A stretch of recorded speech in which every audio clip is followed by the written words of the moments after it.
Vejo aqui a pergunta, Iva, vejo aqui a pergunta, não é? Se alguém acreditar ser Jesus, ele é visto pela espiritualidade como louco ou falso profeta? Para esse exemplo, falo do fulano aqui de tal, Henri, né? Alguma coisa assim. E a espiritualidade superior, ou está vendo como alguém que de repente foi até obsediado. Talvez caiba um estudo de nossa parte. Será que ele age por si mesmo? Se age por si mesmo, então qual a intenção? Então se ele fala que é o Cristo, ok, tá bom, certo. Ele está dizendo que é o Cristo e ele então está promovendo algum tipo de bem para a humanidade. Não é? O que se espera do Cristo? Até onde ele conhece? Então ele pode estar sendo alguém que tem intenções diferenciadas. E voltando ao que eu já disse aqui na palestra, tem pessoas que vão mesmo fazer um determinado bem, mas a maior parte de sua conduta é para dominar, aproveitar e abusar de outras pessoas. Mas o que acontece? O bem que ela fez passa a ser verdadeiro. Na verdade, não é que passa. Era um bem verdadeiro, mas era apenas um bem para fazer propaganda. Então, faz-se algo bom. Esse algo bom gera uma propaganda, essa propaganda atrai pessoas que querem também viver o algo bom, e como houve aquilo que era bom mesmo, o que acontece? Essas pessoas se achegam, mas como essas pessoas estavam mais focadas no bem e de alguma forma fascinadas com aquilo que a pessoa fez, então elas se deixam usar. É uma coisa meio que inconsciente e há leis de reciprocidade aí que vão nos falar sobre isso, nos ensinar sobre isso. Então existem estruturas dentro da psique humana que fazem com que alguém usurpe de outras pessoas simplesmente porque algum bem foi feito num determinado momento. E aí, com isso, nós nos deixamos levar por aquele bem e nós não nos pautamos em averiguar no contexto total da obra se a obra realmente era boa, se o fruto é bom ou se o fruto não é bom. Então, a espiritualidade superior vai olhar para esse indivíduo e ela já sabe. Esse indivíduo é alguém obsediado? É alguém que está fascinado? Ele foi doutrinado por alguém e agora ele está expondo conceitos que este alguém lhe trouxe? Esse indivíduo também está trazendo algo da sua própria estrutura espiritual? Ou seja, em vidas passadas, ele teve uma conduta pervertida ou não, vamos supor, tá? E esta conduta que se perverteu ou foi abusada no passado, nesta vida ou noutras, e agora eu estou falando de outras vidas, essa estrutura psíquica agora se rompe, ou seja, o arcabouço criado no novo corpo não foi suficiente para barrar o trauma que esse espírito trazia em si. De tal forma que agora ele expõe alguns conceitos, vem à tona nele e ele age assim meio que translocadamente, tá? Então a espiritualidade está vendo como louco os espíritos de menor valia, que estão na média nossa, pode olhar para ele e dizer é um louco. Sim, muita gente pode dizer. Agora, vamos lá. Eu estou dividindo, hein, Iva? Primeiro, aquele que tinha uma intenção ruim e usou desse tipo de palavra, porque sabe que tem muitos seguidores que não questionam as situações. Então ele vai ter muitos seguidores com ele, seja porque não tem entendimento, ou porque não questiona a situação, ou por uma benevolência, como é que eu digo? Um espírito um pouco mais pueril, tá bom? Que vai segui-lo sem questionar seus atos. Ok, ele tinha uma má intenção e ele está produzindo a má intenção dele. Segundo, pessoas que têm realmente um trauma, foram abusados nessa vida ou em vidas passadas e não tiveram arcabouço psíquico, cerebral, mental suficiente para barrar isto nessa nova vida ou no contexto de vida em que está levando. Logo, ele também reproduz algumas coisas buscando dirigir outras pessoas sem que haja um final feliz, tá bom? Ele já sabe que não é para um final feliz. Então, caberia a estas pessoas serem melhor orientadas, buscarem o melhor juízo das coisas para encontrar o sentido. Agora, a terceira hipótese que eu trago. Essa pessoa que se diz o Cristo está fazendo bem. Então ajuda os necessitados, socorre as pessoas, se coloca para defender outros, não prejudica ninguém, não xinga ninguém, não luta contra ninguém. Esta pessoa simplesmente tem dentro dela um viés que ela se diz, eu sou o Cristo. Ok, ela é o Cristo, mas ela não está procurando seguidores, ela não está procurando ninguém que lhe atenda ou que lhe sirva, não está abusando da boa vontade, nem do corpo, nem da mente de ninguém, em momento algum, inclusive se sacrifica por outras pessoas. Ok, o fruto está sendo bom, mas há aí um viés de fluxo no seu entendimento que ele se coloca sendo outra pessoa. Talvez há um bem dentro dele que não conseguiu ainda se conectar com ele mesmo, de tal forma que ele também tem desvios psicológicos, mas graças a Deus ele está tendo um desvio que o está fazendo fazer o bem que ele acha que é viável e da maneira dele. Mas ainda assim vai ser necessário em algum momento que ele se ajuize. Se não for nessa vida, será noutra. Mas a pessoa precisa estar ciente da luz que traz e daquele caminho que quer iluminar. E aí, dentro da segunda parte da pergunta, Iva, o que acontece aqui? Nós todos, podemos estar fazendo o bem. Então, se alguém quer viver uma existência simples e abnegada, só este fato significa que está buscando menos subsídios ou menos holofotes. Na verdade, Jesus diria que ele está buscando estar menos atraídos pela porta larga. Porque a porta larga tem isso, Tem essa questão de estar ali brilhante, atraindo, e nós às vezes vamos pelos holofotes, entendeu? No caso de uma pessoa dessa segunda parte da pergunta, que ela talvez esteja buscando estar longe dos holofotes, ela realmente atende as pessoas, como eu disse na primeira parte aí da pergunta, E ela está longe dos holofotes, tudo bem.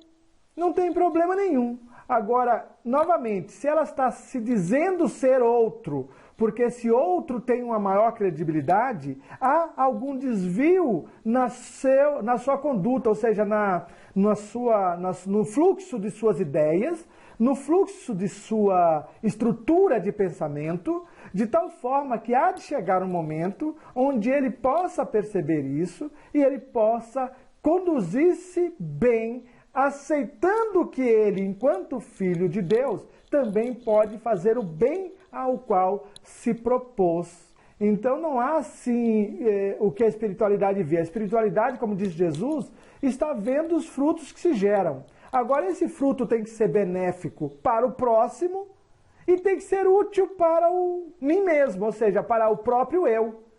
Então o fruto que você gera vai fazer bem ao próximo? Legal. Mas se está prejudicando o alinhamento, ou a composição, ou a estrutura de pensamento do próprio eu, talvez me deixando necessitado de tratamentos especializados, talvez eu tenha que rever a prática. Apenas para que eu possa chegar no entendimento de que o bem que eu faço é bom para o outro e eu também tenho que me reconhecer merecedor dele. E aí, me reconhecendo merecedor, eu não estou dizendo que é Jesus que está se beneficiando com o bem que eu faço. Não, sou eu mesmo que estou me beneficiando. Mas espera um pouquinho, a minha intenção foi de me beneficiar? Era essa a intenção por tudo? Atrás de todos os meus atos? Se era, então o próprio Jesus diria, Deus já não tem mais nada comigo. Eu queria ser visto e fui visto. Agora, se não era isto, se eu realmente queria ficar longe dos holofotes, então algo bom eu estou produzindo. E se eu realmente me ater à espiritualidade em oração, em meditação, em reflexão, eu vou saber discernir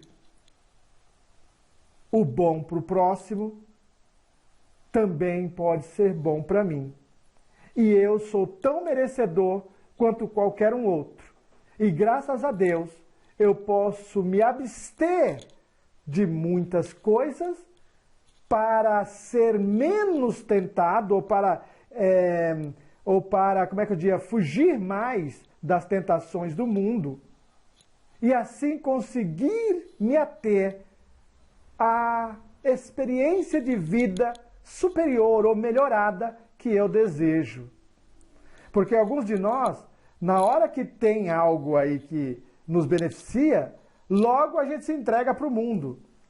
Para alguns de nós é melhor realmente ter uma vida mais simples, abnegada e longe dos holofotes. Leonélio, eu, observando o que você está falando, eu pensei na atitude de Cristo quando ele se viu na frente de Tomé, né? Que ele falou, nós mesmo, o Senhor está aqui. Aí ele falou assim, toque minha mão e verá. Quer dizer que Tomé estava coberto de razão. E Jesus, eu acho que até o respeitou muito por isso. Porque não que ele não amasse Jesus, mas é aquela questão de validar, visualizar, verificar, certificar-se daquilo que realmente está à sua frente. É interessante, Marli, é interessante a visão, né? Mas nós estamos construindo o seguinte, nós temos numa sala vários apóstolos. Na verdade, Jesus já tinha aparecido para alguns dos apóstolos, depois Jesus, e Tomé não estava. Tomé não estava acreditando muito que eles tinham visto. Aí depois, quando Tomé está, Jesus aparece. Como Jesus já sabia da dúvida de Tomé antes dos outros irmãos, então veja, primeiro, Tomé não estava crendo nos próprios irmãos dele, ou seja, irmãos do caminho. Mas Tomé era uma boa pessoa. E Jesus, então, está neste momento oferecendo as mãos para que Tomé ponha lá os dedos, um subsídio para que Tomé não fique duvidando de tudo e dê crédito àqueles que estão no caminho com ele. Porque senão nós também vamos duvidar de tudo e de todos. Então Jesus está buscando fazer com que Tomé, não é? Tenha razoabilidade no seu entendimento, no que diz respeito à sua ação junto aos seus irmãos do caminho. Porque os outros já tinham falado que viram e que era Jesus mesmo e que era uma prova irrefutável. Tá bom. Aí Jesus vem e lhes dá a mão. Aí é interessante, né, Marli? Porque você só falou uma parte, mas Jesus fala para ele depois que ele toca nas feridas de Jesus. E depois nós vamos precisar estudar, tá bom, gente? Livro dos médios, o tipo de mediunidade, e sabendo que Jesus domina toda a matéria, tá bom? Toda a matéria. Jesus é capaz de compor e decompor, porque ele conhece como é que isso se agrega ou desagrega. Mas não é o caso agora. Então, depois que Tomé toca nas feridas de Jesus, Jesus diz, crê agora porque tocou? Mais bem-aventurado ou bendito seja aquele que vai crer sem ver. Aqueles que virão depois. Pessoas como nós, Marli, século XXI, que não estamos convivendo com a presença física, mas convivemos com a presença espiritual de Jesus, porque assim buscamos. Mas a presença física não. E graças a Deus, Nós cremos no Evangelho deste exemplo. Graças a Deus, nós temos algum subsídio dentro de nós que fala lá dentro quão sábio foi este homem, quão importante foi a vida dele no planeta Terra. Verdadeiramente, ele veio exemplificar como é que um Deus de amor age. E nós aceitamos isso, por N razões, cada um pela sua própria razão, mas existe uma certa contextualização na exemplificação que deu o nosso querido Mestre Jesus Cristo. Então, mais bem-aventurados aqueles que hoje chegam a esse entendimento e que pelo entendimento decidem comportar-se melhor para ter uma experiência mais forte, mais viva e mais digna junto ao nosso Pai Celestial. Gente, acho que é por isso que nós estamos aqui. Todos nós. Graças a Deus. É por isso que a gente se uniu e quer estudar juntos. Para que um possa fortalecer o outro no seu entendimento. É por isso que nós sempre agradecemos o aprendizado. Com certeza, Leonel. Eu acredito piamente em tudo que vem do plano espiritual, mas esse meu mas é uma busca de aprendizado, não uma dúvida, mas uma busca de aprendizado. Eu citei a citação de Tomé porque eu acho muito interessante que a gente busque sempre olhar, mas isso é isso mesmo? Isto é isto mesmo? Isto é isto mesmo? Porque não é só o simples fato do acreditar, mas é o simples fato de ter aquilo como um carinho dentro de si. Quanto mais a gente aprende, mais a gente acredita, mais a gente vivencia. Mas a gente precisa ler, a gente precisa aprender, a gente precisa entender, compreender, sentir. E eu me lembrei dessa situação porque não é como se fosse somente uma dúvida, mas como se fosse, olha, tá vendo? Tá aqui, toca, sente, tá vendo? Tá vendo? O fato é, se Tomé, chegando lá, junto aos apóstolos, o Cristo aparecesse, como apareceu, e não lhes mostrasse a ferida, Tomé iria fazer com que todos os outros desacreditassem, será? Alguns de nós, não só nas questões espirituais e também religiosas, nós às vezes queremos ver, e isso é natural de todo ser humano. Lembram de Moisés no deserto? Precisavam de que alguns construíssem ali aquela estátua com ouro, né, e tudo mais, para poder de alguma forma ter o que adorar, porque eles acreditavam no que viam. E Deus, de alguma forma, está nos chamando a considerar o que não vemos, seja para se defender, seja para fortalecer a nossa fé. Olha o que está acontecendo agora nesta época. Dizem que estamos lutando contra um vírus invisível, ou seja, um inimigo invisível, não é? Esse inimigo invisível agride organismos de muitas pessoas.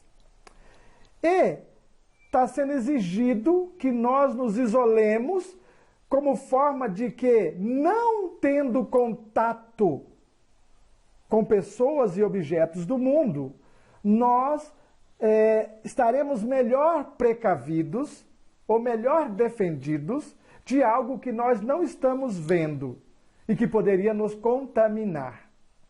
Então, realmente é necessário que nós tomemos todos os cuidados. Mas eu admito sim, Marli, enquanto seres humanos que somos, dentro dos limites que temos, e nós somos limitados, que um carinho pode fortalecer a fé de muita gente. Então nós estávamos na classe quando eu falei daquela passagem de Jesus já ressuscitado, tá? Que também aparece para os apóstolos naquele momento lá no barco, tá? E Pedro então é chamado, e os outros também, e eles fazem aquele churrasco de peixe, né, que a gente costuma brincar, e Jesus fala para Pedro, se tu me amas, depois tu me amas, já falei isso na classe, né? Então veja, neste momento Jesus está resgatando Pedro, que estava num início de depressão. Pedro estava nu no barco e passou a noite nu, porque realmente era como se ele quisesse... Pedro não acreditava dentro dele mesmo que tinha negado a Jesus, a qual ele, amou e seguiu durante 3 anos. Alguém que ele viu a verdade e ele admitiu do seu próprio lábio, és realmente o Filho de Deus.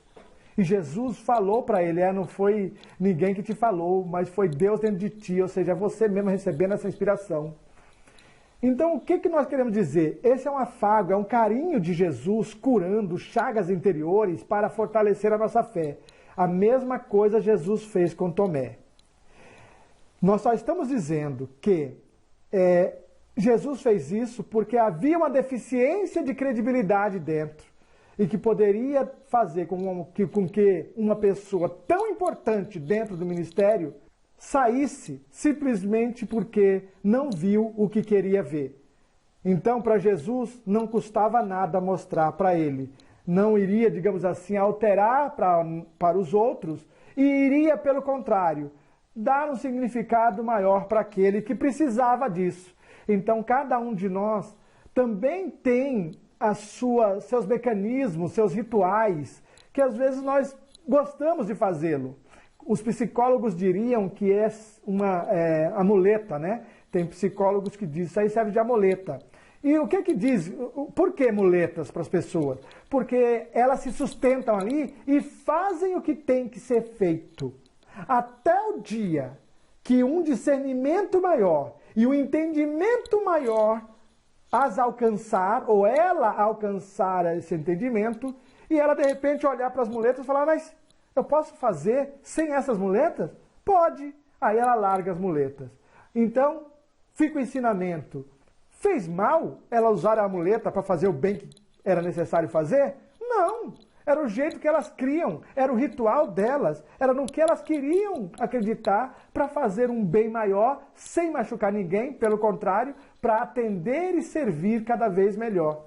Até o dia que elas entendem que não precisavam de nada daquilo, que poderiam ter feito todo o bem que fizeram, sem muleta alguma. Mas isso é uma evolução ao qual cada um de nós vai alcançar. Por enquanto, gente, quem tiver que fazer seus rituais, que faça. O importante é gerar bons frutos, úteis para o nosso próximo, úteis para nós mesmos. Continuando, gente, no nosso Evangelho segundo o Espiritismo, capítulo 21, lá no item 6, foi lido aí para nós também, né? Não acrediteis em todos os espíritos. E aí é algo fantástico e lindo. Acabamos de falar que tem algumas pessoas que são fascinadas, ludibriadas, enganadas. Elas são imantadas pela energia e a intencionalidade de outras pessoas. E às vezes isso acontece porque nós não temos coragem de dizer não. Às vezes não acontece, ou seja, isso acontece porque nós não temos a competência de buscar a verdade. Às vezes isso acontece porque nós não estamos ajustados no nosso sentimento e nas nossas emoções. Algum momento de fraqueza ou de dor fez com que nosso discernimento fosse menor um pouco. E por ser menor um pouco, nós julgamos ou avaliamos menos as situações. E às vezes nos deixamos enganar. Que coisa! Aí então, João, como já foi dito, né? Mas João, na sua carta, a primeira epístola de João, que é a sua carta, que está lá no Novo Testamento, depois que você lê Mateus, Marcos, Lucas e João, aí tem tem o Atos dos Apóstolos, né? Depois de Atos dos Apóstolos tem as cartas de Paulo, depois das cartas de Paulo você vai ver as cartas de Tiago, Pedro, João, Judas e assim por diante, tá? João parece que escreveu 2 dentro do Novo Testamento, né? João, acho que escreveu 2 no Novo Testamento, depois a gente dá uma olhada aqui. Mas o que acontece? João, na sua primeira carta, por ser aquele discípulo e ter visto o que Jesus fez, o que Jesus conversou com alguns espíritos e o que Jesus viu algumas pessoas fazerem, tá? E também o que João deve ter enfrentado no seu apostolado e no seu ministério, o que acontece? João fala, olha, meus bem-amados, não acrediteis em todos os espíritos, mas provai se os espíritos são de Deus, pois muitos falsos profetas se têm levantado no mundo. E aqui João é magnífico, porque ele quer dizer o seguinte, não é só enganador como aqueles que eu vou por aí e encontro na rua. Não é só aquele pessoal dos joguinhos, sabe? Que às vezes nos pegam desprevenido querendo levar vantagem. Porque veja, essas coisas que as pessoas nos iludem, não é porque elas são superdotadas, é porque algum viés existe em nós. Existe em nós alguma brecha que permitiu. Alguns de nós caiu no conto do vigário na compra do terreno na Baixada. Por quê? Ai, é lindo o terreno e tudo mais. Aí comprou, pagou, deu dinheiro para a pessoa porque precisava ser naquele momento. Quando foi ver, o terreno era dentro do mar. Ou então, era uma tremenda vala, um córrego, que a pessoa comprou como se fosse um terreno. Ou seja, não existia nem nada daquilo. Não é uma propriedade particular. E às vezes nós caímos no conto do vigário porque achamos a oferta boa demais. Ai, nós precisamos dessa oportunidade e a gente encara como uma oportunidade. Quantos de nós não fomos enganados por ofertas na internet? A gente vê lá a televisão de 60 polegadas, R$500. Poxa, mas espera um pouquinho, nossa mente pensa. Meu Deus, uma televisão de 60 polegadas está custando 5 mil. Estão vendendo por 500. Ah, eu vou aproveitar essa oportunidade. A pessoa às vezes não discerne direito. E eu mesmo já caí em umas coisas dessas. Nossa, eu me lembro que comprei algo ali naquele viaduto do chá em São Paulo, capital, aqui, não é? No centro da cidade de São Paulo. E ali no viaduto do chá, aquelas pessoas vendendo de tudo ali. E eu também já caí no conto do vigário. Também já paguei por algo achando que, ai, que vantagem, que oportunidade, nossa, saí no lucro. Quando eu fui ver, o funcionamento era pífio, ou seja, saí no prejuízo. Então, geralmente, há um viés dentro de nós. Pode ser um trauma, pode ser uma grande dor, pode ser uma grande decepção que nós tivemos na vida, tá bom? Aí a gente sai de um mal e cai numa armadilha. Por quê? Porque não estamos vigiando o suficiente. Às vezes agimos por revolta, às vezes agimos por vingança e, de novo, pensando que estávamos fazendo justiça, pensando que estávamos fazendo justiça, acabamos cometendo injustiça e pagamos um preço do qual nos arrependemos muito. É necessário saber se os espíritos são de Deus. E João está dizendo, não é só esses enganadores encarnados, há também enganadores desencarnados. Alguns de nós, às vezes, acham realmente que o nosso mentor quer que a gente saia agora. Mas, meu Deus, o que é isso que está acontecendo? Eu estou sentindo algo, eu estou sentindo que eu estou assim, eu não sei, é o mentor que está falando. Ou então, recebi uma mensagem de Pedro, o apóstolo, eu preciso reunir os 12. Sabe, tem umas ideias que a pessoa não reflete. Veja, mediunidade não é para se entregar cegamente, tá bom? Para todos os espíritos. Mediunidade é para servir de intermediário para o bem, para a boa mensagem, para o amor e também para dar permissão a alguém de sentir um choque anímico. Choque anímico é o seguinte, tem alguns espíritos que precisam sentir de alguma forma um choque que só nós aqui encarnados poderíamos propiciar a eles. Então, um plano espiritual superior, no tratamento daquele irmão, precisa encontrar colaboradores, médiums, que permitam que esses irmãos sintam aquele impacto de repente ouvir a palavra, porque agora eles estão restritos às faculdades do médium. Agora eles vão ter que escutar, ouvir e sentir pelas vias do médium. Então aí, provai se os espíritos são de Deus na hora que nós queremos seguir uma recomendação. Porque não é por aí. Tem coisas que nós precisamos discernir e as pessoas às vezes não estão discernindo sua conduta. Opa, é assim mesmo ou não é?